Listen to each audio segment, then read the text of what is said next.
All right, Shalom. I want to start off by giving all praise to Yahweh Shem Yahushai, Ba'ashem Rakar Kodash. Double honors to the apostles and elders at Great Millstone that rule well. Salutations to the hopeful elect, pushing this word and sincerity and truth on the four corners of the earth. All right, I'm just back with another quick lesson. Entitled this live stream, Identifying Esau.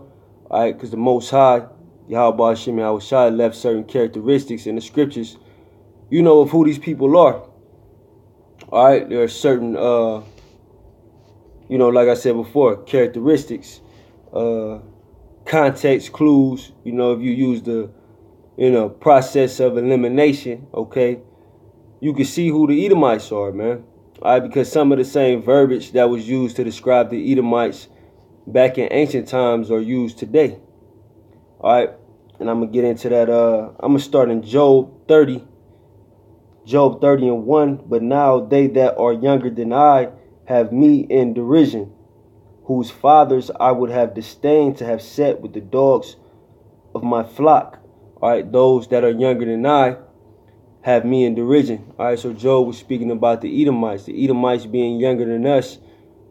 Although Esau was elder to Jacob, all right, in the let's say larger scheme of things, the Edomites are younger than us, all right, because the Edomites came through the loins of the Israelites, man, the father of the Israelites, so they are younger than us, and yes, they have us in derision, man.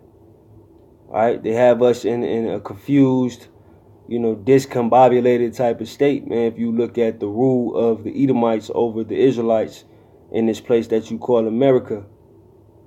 All right, they have Jake all, bugged out, Jake is all over the place. All right, you worshiping other gods, following other customs, you're subscribing to the,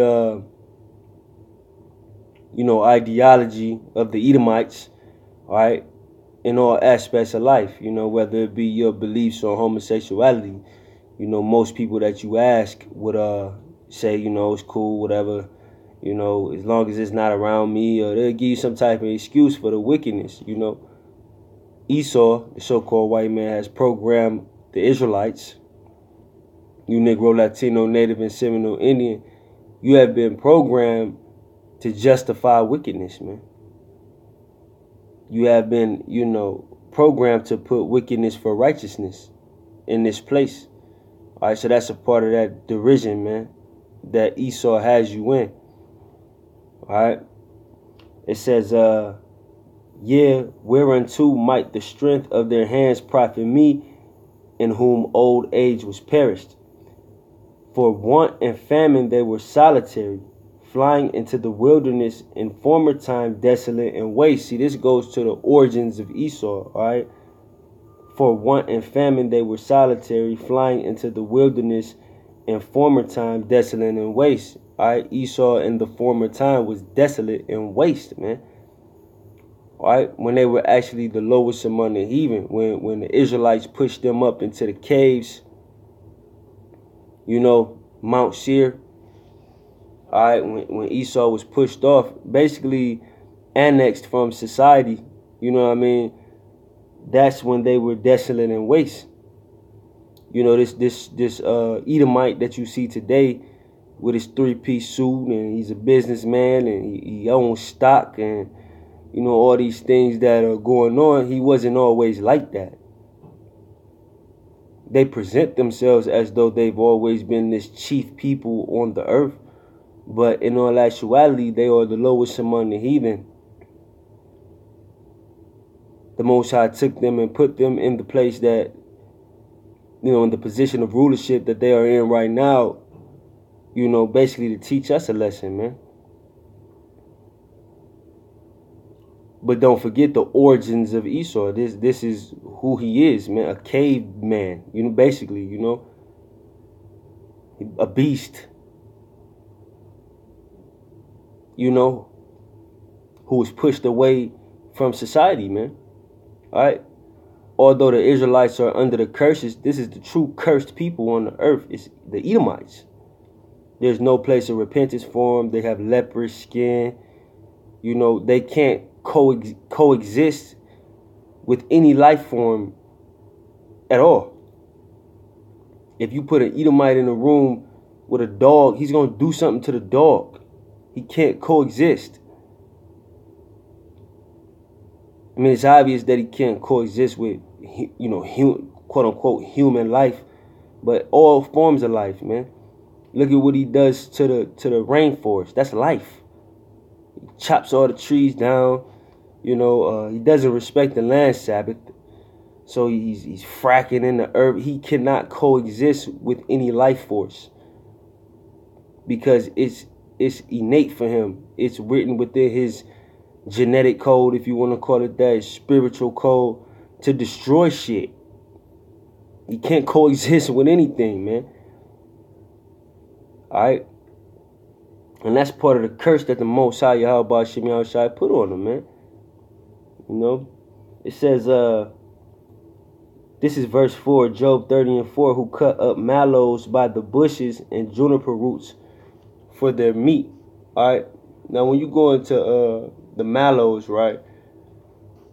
If you look up the word marsh, alright, marshes, which a marsh is an area of low-lying land which is flooded in wet seasons or at high tide and typically remains waterlogged at all times. So that's basically a swamp. You know, it's synonymous with a swamp. All right. And when you look at the word mallows in Job 30:4, okay, that's where you get the word, you know, marshmallow from. You know, we say marshmallow, but it's really marshmallow. All right, the mallows of the marshes. This is, you know, identifying Esau, man. All right. And when you look at juniper roots for their meat, you know, just look up juniper oil. You can look up juniper root, but juniper oil, Esau is really into that shit, man. You know, that juniper oil, he's really into that. Why? Because it's written in his code, his genetic code or his spiritual code from years and years ago, man. All right. So going back to identifying Esau, this is how you know who these people are, man. All right. It says, it's verse 5. They were driven forth from among men. They cried after them as after a thief. They were driven forth from amongst men. Driven forth where? Into the caves, man. Because when you look at the mountains and the hills and the caves, it's kind of like a inhabitable area. Well, it's not inhabitable, but, you know, most people are not going to go live in a cave. So that's why Esau was driven up there. He was driven forth amongst men, from amongst men. All right? The Edomites were driven into the caves, you know, which were originally inhabited by the Horites. All right? If you go to, matter of fact, I'm going to get it, but Genesis 14:6, you know, Mount Seir was originally inhabited by the Horites. You know, the sons of Seir. All right. So that's the land that the Edomites were driven into. That's how they were driven forth from amongst men. They were driven into those caves. You know. Now let me grab Genesis.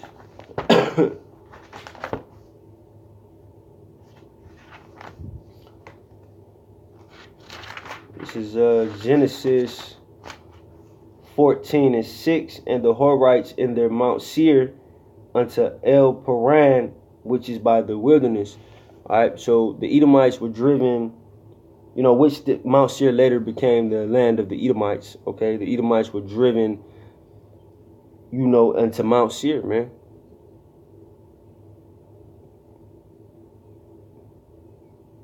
Because they are a detestable people, man. All right, they are wicked, evil people, nasty people, man. So when you fast forward that to modern times, you know, when you talk about identifying Esau, all right, when you fast forward to the modern times, that's why, like, if brothers remember the Geico commercials, they say it's so easy a caveman can do it. Or you look at the word Caucasian, which means cave dweller, which the word Horite, all right, the word Horite that's used in Genesis 14:6, that also means cave dweller. Cave dweller, inhabitant of Mount Seir, inhabitant of Edom, because that became the land of the Edomites, man. So these are the clues, man, because when you even Jake, that's, he claims to be about something, he has some type of knowledge, he'll call Esau a cave dweller, going to the word Caucasian, going to Caucasus Mountains. Those who are not in the spirit of Yahweh Hashem Yahushua, even they know that the word Caucasian means cave dweller, Now, when you go into Genesis 14:6, that word Horite means the same thing. So like I said, some of the words that are used to describe Esau today are, the same way that Esau was described back in the ancient times. Like the scripture says, nothing new under the sun. It's the same way that he was described back then, as a cave dweller, a Horite, right? And then you can, how Jake do, use the word Caucasian on him, which means cave dweller as well. The Caucasus Mountains. You know what I mean? So this is Esau being identified, man, in the scriptures. Alright? It's just you got to go into these words, go into the history, to figure these things out. Now I'm going to hop to Genesis 36.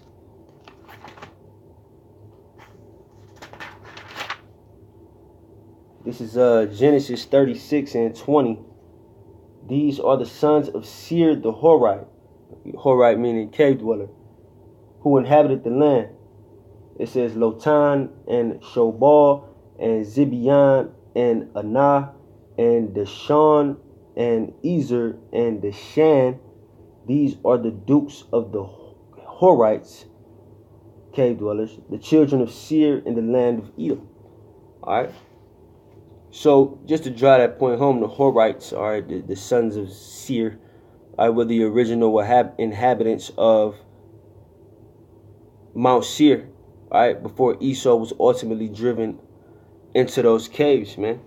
The word Horite meaning cave dweller as well. So when they talk about I'm a Caucasian, that's basically just another word for Horite, which is a cave dweller.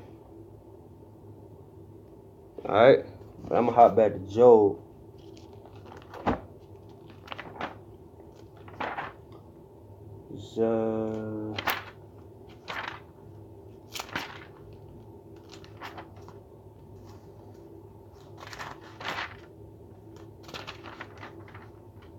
Job 30:6. Alright, it says, to dwell in the cliffs of the valleys, in the caves of the earth, and in the rocks. So when you go back to that word, once again, Horite is cave dweller. Even in the modern day word, Caucasian, which is cave dweller.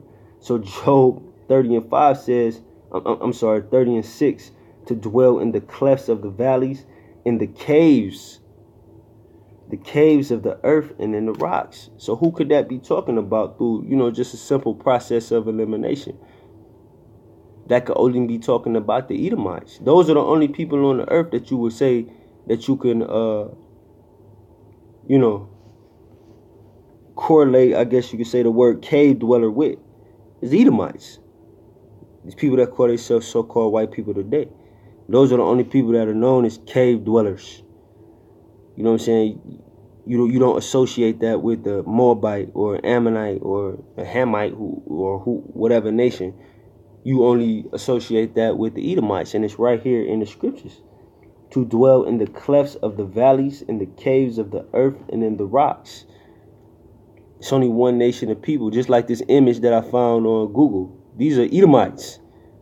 You ain't gonna find too many images of so-called the Japanese man, dwelling in caves, being a Neanderthal. Esau didn't even have a language. They used to just grunt and crawl on all fours. I mean, that's why when you go to Isaiah 14, and it says, I was talking with a brother about this the other day. Excuse me. But it says, is this the man? All right? Because he's going to go back to the state that you see on this screen. Ain't nobody going to believe this was the man in a three-piece suit that invested in stock and got rich and lived in a penthouse and all of that shit. he's going to go back to being what he truly is, and that's the lowest among the heathen, man. You know? It says, among the bushes they braid, this is verse 7, among the bushes they braid, under the nettles they were gathered together. They were children of fools, yeah, children of base men. They were viler than the earth. All right, they were children of fools. Why is that? You got to go into the lineage of Esau.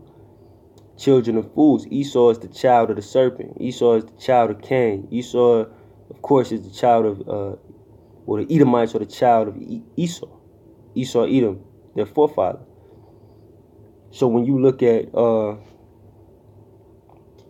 the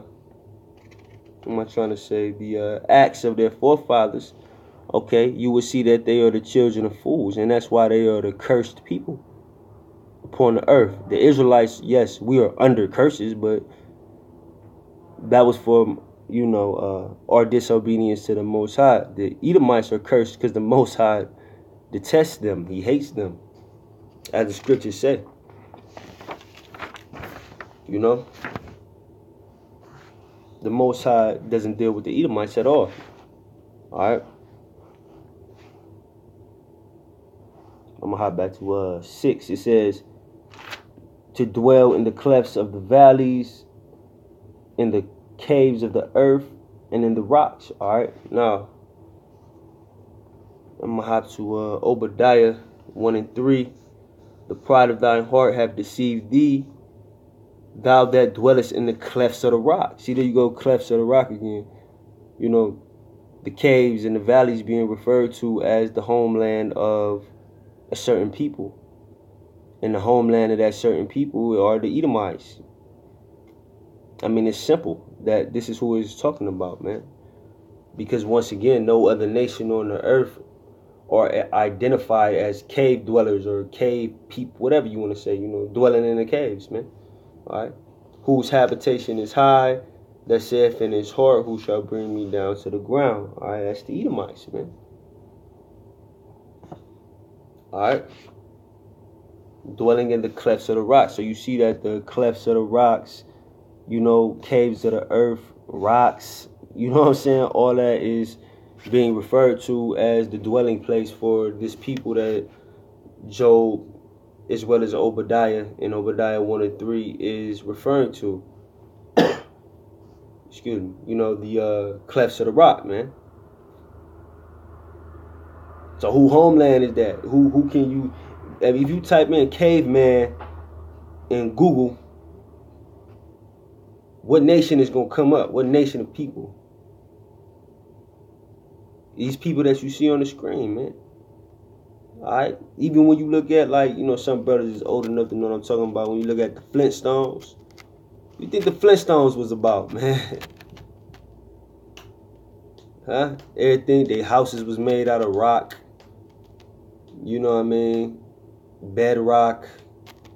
Fred, when he went to work, he working for Mr. Slate. What did he do? Break rocks all day. These are the people, man. These are the Edomites. Those who dwell in the clefts of the rock. Alright. But Job 30 and 7, among the bushes they braid, under the nettles they were gathered together. They were children of fools, yeah, children of base men. They were viler than the earth. All right, the Edomites were viler than the earth because they are of the cursed lineage, from the serpent unto Cain, unto Esau their forefather, unto the modern day Edomites. All right, they are the cursed nation of people, man, because of the wicked acts that they've committed throughout history. From the beginning, from Genesis on to the time that we are in now, man. Starting with the serpent, on the Cain, on the Esau, on to the Edomites. All right.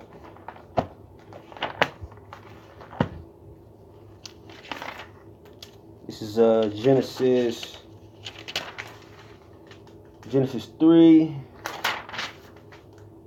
Genesis 3 and 14. All right, we're going to start with the curse of the serpent. It says, and the Lord Yahweh said unto the serpent, because thou hast done this, which we know that the serpent beguiled Eve, okay? Thou art cursed above all cattle, and above every beast of the field. Upon thy belly shalt thou go, and dust shalt thou eat all the days of thy life. All right. Now we know this is parabolic talk. You know the serpent wasn't actually a snake. It was a man. It was a certain spirit, a snake-like spirit in that man. Who is that man? Esau. With the serpent-type spirit. You know? Even like if you look at the dealings that the so-called white man Esau had with the Native Americans.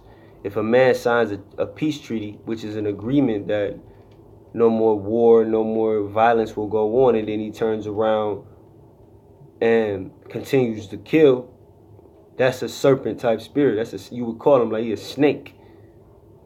Deceitful. Alright, he's not trustworthy. And that's the characteristics that the serpent showed within the garden. You know what I mean? Now, of course, he attacked the woman who, you know, he beguiled. She didn't know that he was being deceitful and being untrustworthy. But even with that being said, he still was showing those characteristics. So the Most High cursed him above every beast of the field. Now, once again, we know that the quote-unquote serpent was a man. So Esau, being that serpent, is cursed among all nations. When it says, says beast of the field, he's cursed among all nations. You can just say creatures, and we know we are the creatures of the Most High. So he's cursed above every creature. He's cursed above every nation. That's, once again, that's why he can't coexist with anybody. Because Esau wasn't meant to coexist with the nations. He was meant to cause mischief and do evil. So that's why everywhere that the so-called white man lands his feet or puts his feet down, he does mischief and he does evil. Because this is a curse way back to the beginning of his lineage, man.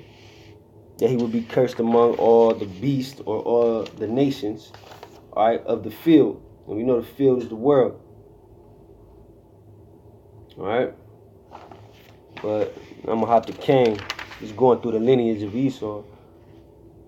Revelation 4:12, when thou, and this is, you know, I know brothers know, but just in case somebody, you know, run across this video that isn't familiar with the story, you know, Cain slayed Abel, you know, basically out of jealousy. Not basically, but out of jealousy. Because Cain didn't give the correct sacrifice, you know, and Abel did. Abel did righteousness, Cain did unrighteousness, and Cain was jealous of the righteousness that was executed by his brother Abel. So he slayed him. So after he slayed him, which means killed him, all right, this is the punishment that the Most High gave him. All right, Genesis 4:12, it says, when thou tillest the ground, it shall not henceforth yield unto thee her strength. You know, so when you go into identifying Esau, that's why you eating GMOs. You know what I'm saying? That's why you the food, like I just seen an article, and I believe it was GMS Vegas sit downs. He actually, I show you how the spirit flow. He actually did a video on it before I got a chance to, but they put drugs in the food. All right, why is that happening? Because when thou tillest the ground, it shall not henceforth yield unto her strength. Esau, that's a curse that Esau cannot, let's say, plant crops properly. You know what I'm saying? He doesn't respect the land Sabbath. So he's just drilling in the same spot, killing the earth. All right? That's why it's like he can't get right, man. And these are because of the curses that the Most High put on him. From the serpent unto Cain. And I'm going to get into, you know, Esau as well. Just that lineage, the curse that was put on that lineage, man. So Esau, you know, we talk about the GMOs. Esau couldn't bring forth good crops if he wanted to. All right? Because that was a curse that the Most High put on Cain for that wicked act that he committed against his brother Abel, man. All right? It says, a fugitive and a vagabond shalt thou be in the earth. A fugitive and a vagabond. All right? Now we know a vagabond is it's synonymous with a nomad. All right, basically you don't have no home. You just wander from place to place. All right, Now, who is wandering from place to place on the planet Earth, man? You got Esau portraying himself as the Egyptians. He's still in the Egyptian culture. All right. You know what I'm saying? He even acts like he's us, man. He takes, like, when you look at the movie, I'm rambling a little bit, Shalakia, but when you look at the movie, The Last Samurai, brothers remember that movie? It's a goddamn Edomite acting like he a samurai, man. He's the last samurai, a Edomite.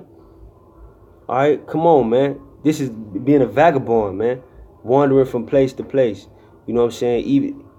Even at the beginning of this place called America, all right, those men that George Washington, Thomas Jefferson, whatever have you, they got kicked out of England because they were criminals, man.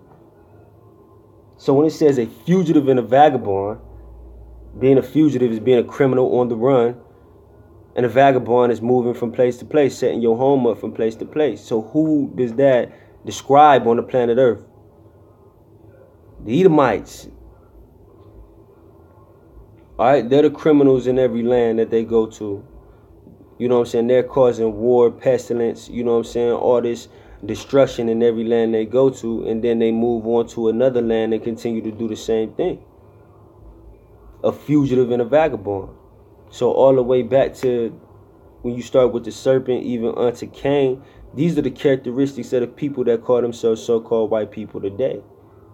It's written in their spiritual code, man. You know what I'm saying? To be these things. All right. It says, and Cain said unto the Lord, my punishment is greater than I can bear. Behold, thou hast driven me out this day from the face of the earth, and from thy face shall I be hid, and I shall be a fugitive and a vagabond in the earth. And it shall come to pass that everyone that findeth me shall slay me. It says, and the Lord said unto him, therefore whosoever slayeth Cain, vengeance shall be taken on him sevenfold. And the Lord set a mark upon Cain, lest any finding him should kill him. And that mark that he put on him was that leopard skin, because at that time everybody on the planet Earth had brown skin. Excuse me. Even when you get into the the birth of Esau, the reason that Esau got described and Jacob didn't get described is because Jacob came out with melanated skin. He came out with brown skin. But Esau was the one where they said, whoa, you know what I'm saying? He came out all red like a hairy garment. So that, from the lineage on down, the serpent to Esau, the serpent to Cain to Esau, all these curses are still on them. These characteristics still fit the Edomites. All right? The serpent being cursed, the serpent who was a man being cursed above every beast of the field. Esau is cursed is the cursed people amongst every nation, because there is no repentance coming his way. There's nothing but death and destruction. The Most High isn't going to forgive him because the Most High hates him. All right, when you go to Cain, you got the mark, which is that leopard skin. You got the Most High saying that he will be a fugitive and a vagabond upon the earth. The fugitive and the vagabond upon the earth today are the Edomites. All right.